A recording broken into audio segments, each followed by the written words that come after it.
18 de julio de 1978 entró en vigor la Convención Americana sobre Derechos Humanos, también conocida como Pacto de San José. Actualmente, hacen parte 24 países, dentro de ellos Colombia. En ella se establecen los derechos y libertades que deben ser respetados por los Estados parte. El Pacto de San José consta de 3 partes. En la primera de ellas se establecen los deberes de los estados y los derechos protegidos, dentro de los cuales se encuentran los derechos civiles, políticos y sociales.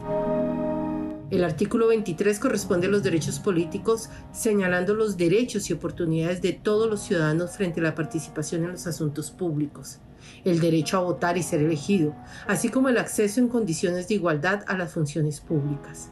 El numeral segundo indica que la ley puede reglamentar el ejercicio de los derechos y oportunidades al acceso a las funciones públicas exclusivamente por razones de edad, nacionalidad, residencia, idioma, instrucción, capacidad civil o mental, o condena por juez competente en proceso penal. En la segunda parte de la Convención se establecen los medios de protección de los derechos contemplados en el apartado anterior. Para ello, se crea la Comisión y la Corte Interamericana de los Derechos Humanos. Estas 2 instancias componen lo que se conoce como el Sistema Interamericano de Derechos Humanos.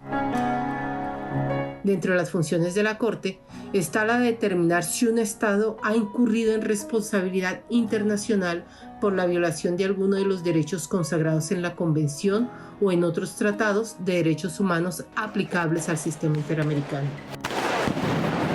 Asimismo, a través de esta vía, la Corte realiza la supervisión del cumplimiento de sentencias. Estas son obligatorias para los Estados parte, son definitivas e inapelables. Actualmente, hace tránsito en el Congreso de la República un proyecto de ley que tiene como objetivo modificar el Código General Disciplinario, lo que implica una reforma a la Procuraduría. El motivo de esta reforma es el cumplimiento de la sentencia de la Corte emitida el 8 de julio del año pasado.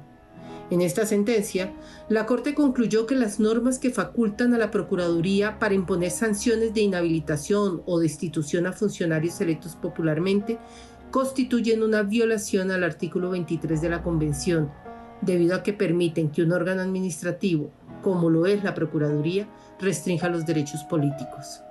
La Corte solicitó al Estado colombiano adecuar en un plazo razonable su ordenamiento jurídico interno a los parámetros establecidos por dicha sentencia, para lo cual es necesario cumplir con los siguientes 3 aspectos. Primero, una autoridad administrativa no puede afectar los derechos políticos de los ciudadanos, únicamente podrá hacerlo un juez. Segundo, solo se pueden afectar los derechos políticos de un ciudadano a partir de una condena penal y no de una sanción administrativa. Tercero, deben darse las garantías de imparcialidad y presunción de inocencia en los procesos que se adelanten contra funcionarios públicos de elección popular, evitando que en el proceso quien falla no sea el mismo sujeto que acusa.